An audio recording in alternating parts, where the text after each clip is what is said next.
It's nice to have options. Options are a beautiful thing. But what if all my options suck?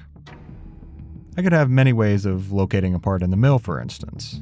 But if they're too finicky, too involved, or too it feels like the only way forward is to suffer. And it's easy to fall into this trap, blind to the options I don't yet see, until I remember that I have something more powerful than options at my disposal. A machine shop. Welcome back to Inheritance Machining.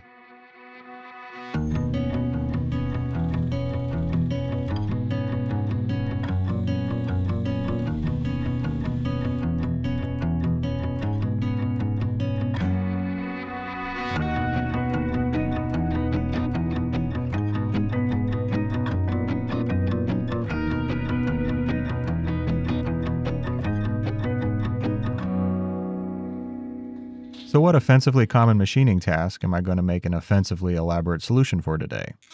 Finding that hole. More than just knowing it's right there. Finding a feature's exact coordinates in a milling machine is something I do about, well, a lot. That's probably why I have so many ways to do this already. The most barbaric way is to hunt and peck with a pin of the same diameter. A slightly more exciting way is to use an edge finder. You get close to the edge and boop! And then I split the difference between opposing points in each direction. But that requires math. Most often, I just use a coaxial indicator like this, which requires me to move my whole setup, and I hate it every time. And it actually isn't that accurate of a tool. A real indicator is a lot more accurate, and I can hold it with an articulating arm on a magnetic base. But I almost never do this because it's super finicky to get it positioned just right, while also not knocking the mag base off the spindle. And the thing I haven't mentioned about all of these options is that they require whatever tool I might have mounted to be removed. I do have one tool that sort of does what I want, the tried and true whatever they call this. It clamps to the spindle above the tool, but the number of knobs you have to adjust is just plain unacceptable. And me and my one-man hobby shop with a permanently open schedule and no production requirements don't have time for that. I'm aware I'm a hard nut to please. But really, is this so much to ask for? I didn't think so, so I came up with something better. An articulating arm on a spindle clamp, but it's much, much cooler than that. Not only does it hold an indicator, but the end joints are constrained to circular motion rather than spherical, so the indicator will always be on centerline with the spindle, which is nice to have, but the coolest part is it locks all the degrees of freedom with one single knob. One turn, infinite positionability, all dead center. At least in theory. I have a tendency to overestimate the functionality of my designs, so I won't know if this actually works until the very end. No incremental payoff in this project. I've got a lot of chaos ahead of me. Let's get to work. As if the mechanism wasn't risky enough, some of the parts are as well, so I'll start with the riskiest of them all, the arms. With some very, very long holes through the length of them, these should be a treat. But before I get to that, I'll turn these down to their proper dog bone shape. Removing this much material is when things most likely go bananas. And if things are going to go apey on me, I would rather that happen before I put a straight hole through the middle. Though I don't expect that to be the case with this being annealed A2 tool steel, which should also make heat treatment warp-free as well, if I decide to risk that. Time for the drilling. I've heard before that there are some tricks and nuances to drilling deep holes like this and keeping them straight. Something about gun drills comes to mind, but I don't have one of those. So I'm basically counting on the fact that this long drill bit even exists, that this will come out okay. That, and an assload of coolant. Keeping everything lubricated and cool should keep the drill bit on the straight and narrow, much like the sponsor of today's video, Element, keeps me in line. A big part of standing at these machines all day without falling into them comes down to hydration, which is more than just staying refreshed. Element is an electrolyte drink, but more than that, it's the best electrolyte drink I've ever had. The flavors are great, of course, but what really stands out for me is how it makes me feel.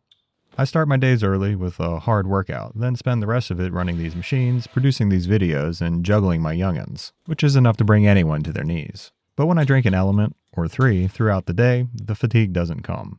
I actually went on a vacation recently and forgot to pack Element, and let me just say, I'll never do that again. Element works for me because it's backed by science. More than leaving out the sugar, caffeine, and dodgy substances, Element packs the perfect balance of the minerals my body needs to effectively hydrate. I recommend Element to everyone because it genuinely makes me feel better, and I think it will work for you too. So if you want to see what I'm talking about, go to drinklmnt.com/inheritance to get a free sample pack of Element's most popular drink mix flavors with your first purchase. With our drill bit still in one piece, I'm going to assume that was a success. More than straight though, I want the hole to be an accurate diameter. That's an easy enough task for a reamer, and with the hole now to size, we can round this out.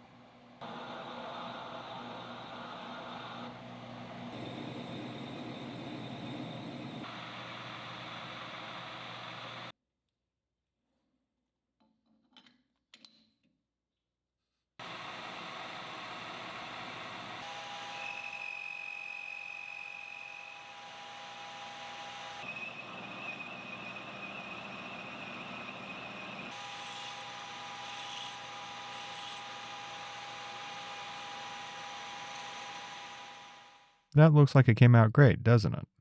I thought so too, until I noticed this. You see that wobble? That's what I like to call a crooked hole. Pretty devastating considering how little preparation I put into understanding proper drill technique. I'm not going to worry about this just yet though, because I should be able to compensate for this in the mechanism, so long as I keep track of which direction it shifted.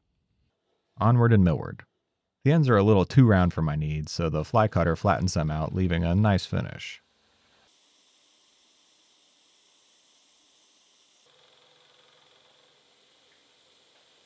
Then I can come back in and add some roundness in the form I do require. Holes. But simple drilling doesn't give me the precision I want, especially when crossing paths with our long crooked hole, which is exactly why I drilled them undersized, leaving just enough material for a finishing pass with probably the most boring tool I own.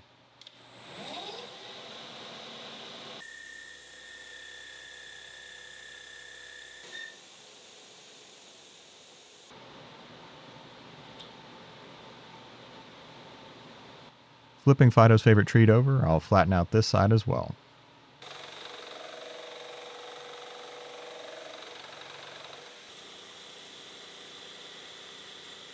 Bonerific. Then I just did it all again, exactly the same, and wouldn't you believe it, I matched the crooked hole as well. Alright, after all that, I think I need a win, so let's tackle the indicator clamp next. It's made of A2 as well as being A2 piece design. Clever choice of words there. Anyway, I'll start with the outer sleeve, doing the largest bit of material removal first. And of course we like a smooth finish. Even when we won't be able to see it, I'll know it's there.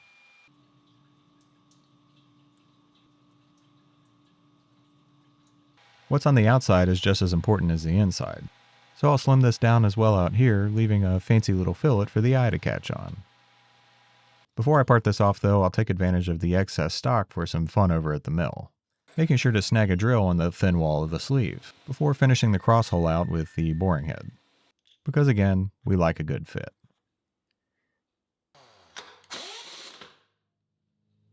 I'll add the locating slot for the anti-rotation pin, then do some very critical deburring and polishing at the lathe before parting this off and finishing the other side. I think this sleeve came out great, but let's leave the final judgment until after I make its mate. I'll start the usual way with a face and center drill, but since I'm already back here tailstocking around, might as well drill and tap for a little surprise I have in store later.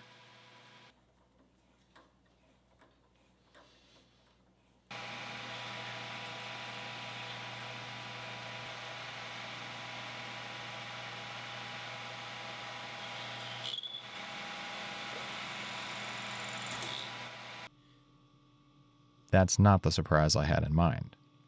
On the bright side, I've been looking for an excuse to change this chipped insert. Anywho, I'll turn this down until it fits our sleeve like a glove. Now to set to work on some tricky stuff. Like this conical section that actually plays two roles. First in locking the indicator in the arm itself, and then locking it from pivoting out of position.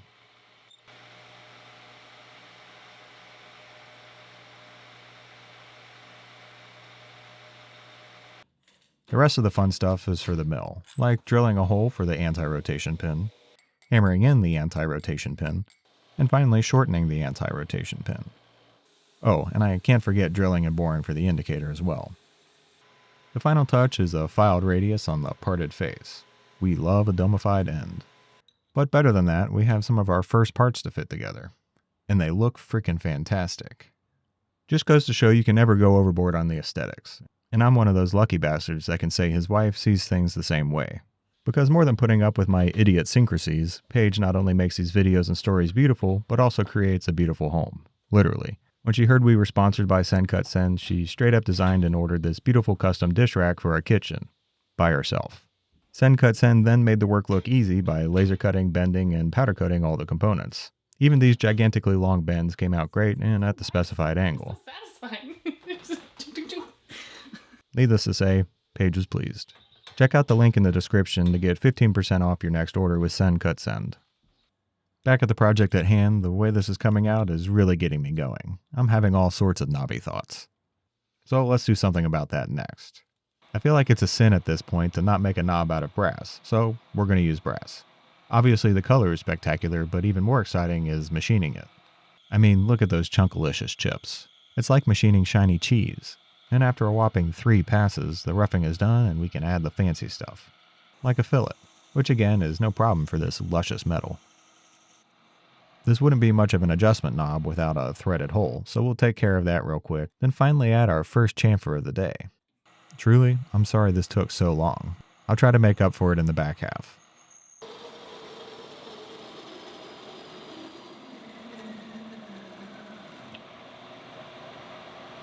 Flipped and centered in the forejaw, I'll clean up this side and match the bevel of the first. Over at the mill, I'll get this cinched up in a collet block, then use the Noga arm for what might be one of its final centering jobs. It's really brutal how many of these tools make their own replacements, and the retirement home is getting full. I like my knob scallopy, so I'll set my boring head up for this. Yeah, it's not exactly what this was meant to do, but at least it won't be a total bore. I know where the center point of my scallop is, so I can loosely set the head's cutting diameter just shy of that, then start taking bites out of the side as I reapproach that center point.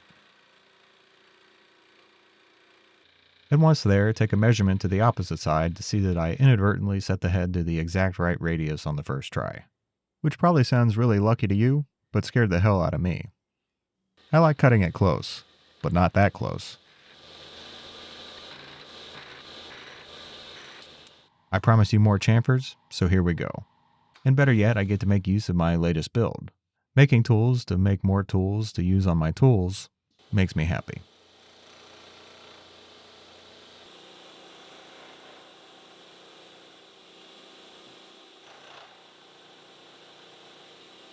Of course, it doesn't solve all of my problems, so I still need the boring head to cut a chamfer on the underside.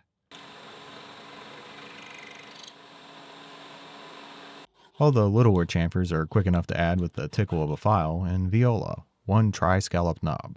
I haven't made one like this yet, and consider me a fan. Now this is the one single knob that should tie this all together, but the things that really make this possible are up next. I can't really think of anything less caveman to call them other than wedges. So let's make the wedges. The first one is actually a glorified screw, so I'll get this turned down and prepped for threads.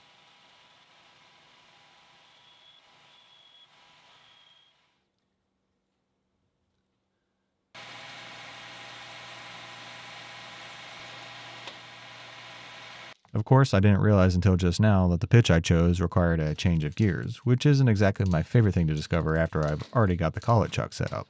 But I'm not about to remake that beautiful brass knob, so the long way around it is.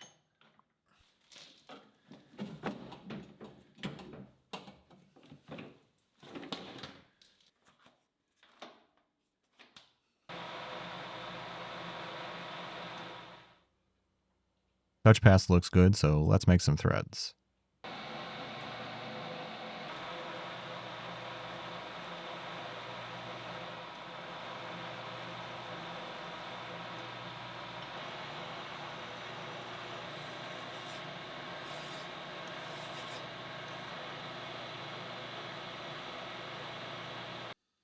And we're golden.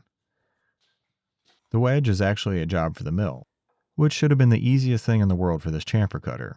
But then, I forgot to hit record. What, did you think something bad happened? Not on this channel.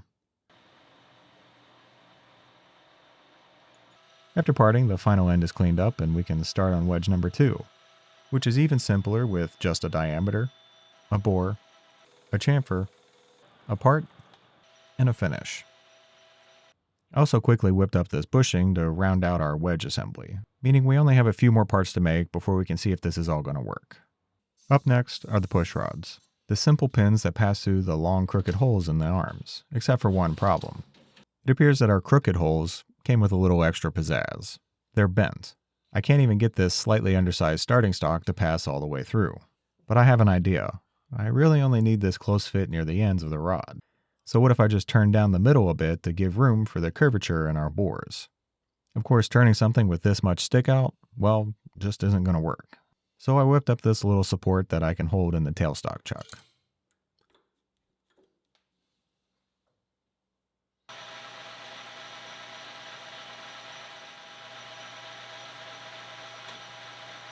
I'll be honest, that worked way better than I thought it would. The end features are just a quick job for the mill. A chamfer on one end, followed by a chamfer 180 degrees out of phase on the other end, which can be aligned with the slanted face of a V-block. The second pin is similar, except one end gets a scallop rather than a bevel. And just like that, after only 5 attempts, I have the 2 push rods I need. I'm building up quite an assortment of parts here. Actually, all I have left is the spindle clamp. And wouldn't you know it, I have a nice piece of A2 tool steel the wrong size right here. You have eyeballs, so you can probably see that this is much bigger than I actually need. But being able to get all the way around the perimeter should make the milling a whole lot easier. And after getting the top flat and the sides looking nice, I can start working out the actual profile. Beginning with some scallopy bits. The first few being produced by a carefully chosen end mill. Then a big one right in the middle, scooped out bite by bite by what I should just start calling our scalloping head.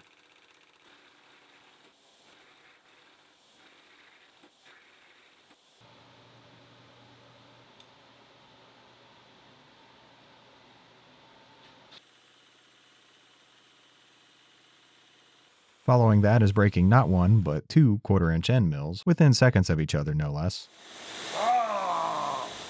Then wising up and using a plunge technique to establish the bottom of the clamping V. But before leaving the comfort of this setup, I do want to address all the sharp edges. So I'll bring this guy back in once again for some chamfery goodness.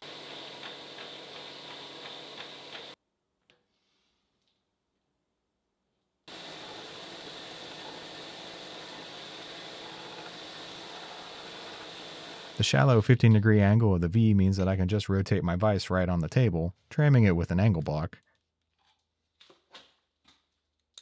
Then use the V bottom I already milled as a reference while I nibble out the bevel, cleaning it up with a few light passes. Then it's just rinse and repeat on the other side.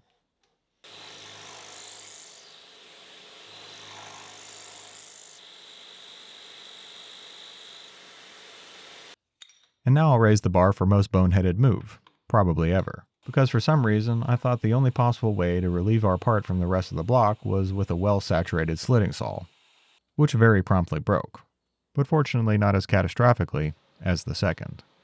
Only after I expended all of my suitable slitting saws did it occur to me to use the one saw perfectly suited for this kind of thing, the bandsaw. Fortunately, that all went ugly in my favor, leaving me just enough material to mill this down to the required thickness before also whipping up some chamfers on this half as well. But sometimes chamfers aren't enough, and sometimes we get the idea that we need to add fillets to things as well. With a boring head, of course, and a tool not even meant for a milling machine. But if you grind the proper clearances on the backside, it works great. Until it doesn't. You see, I thought I was being clever here, but the real smart move would have been to use the right tool from the get-go. Especially when I've been fortunate enough to acquire a rotary milling head specifically designed for this sort of thing. The path of least resistance was not the path of least resistance.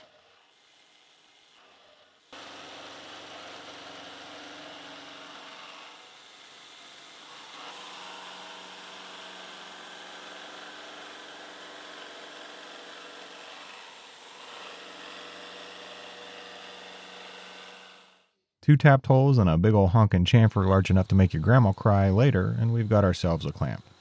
Or at least the body of a clamp. I still need the clampy part, but I'm getting really impatient at this point, and I just so happen to have one the right size, right here. So with all the necessary pieces in order, let's finally get an answer to our question. Is this going to work?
moment of truth.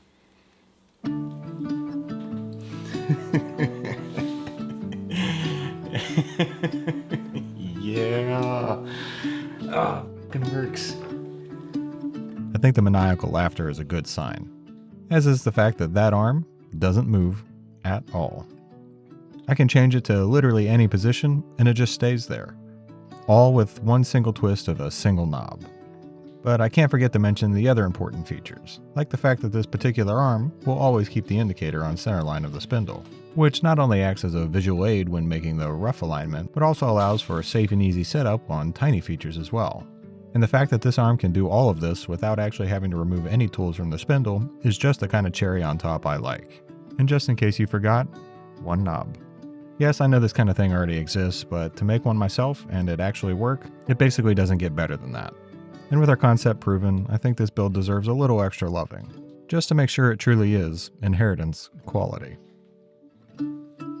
One of the most important parts of machining is knowing precisely where you are. I'm starting to see how much that's played out in my life as well. I mentioned last time that I've been doing a lot of work on myself recently. Mentorships, retreats, journaling, you name it, I'm trying it. And in that work, I'm starting to find a connection to my own sense of purpose. As a person, as a father, as a man. I'm remembering the younger version of me, the one who felt so out of control of his life and found peace through his hands, through these machines. I never really wanted to be someone to anybody, and suddenly, I think I have to. This is a complicated and honestly intimidating direction to go in. I don't know how I'll do it, how to be helpful, inspiring, and mentoring in ways that I never had as a kid, or even as a young adult. But right now, I'm not too worried about the how. I'm just focused on getting a really good handle on exactly where I am. As always, thanks for watching, and see you next time.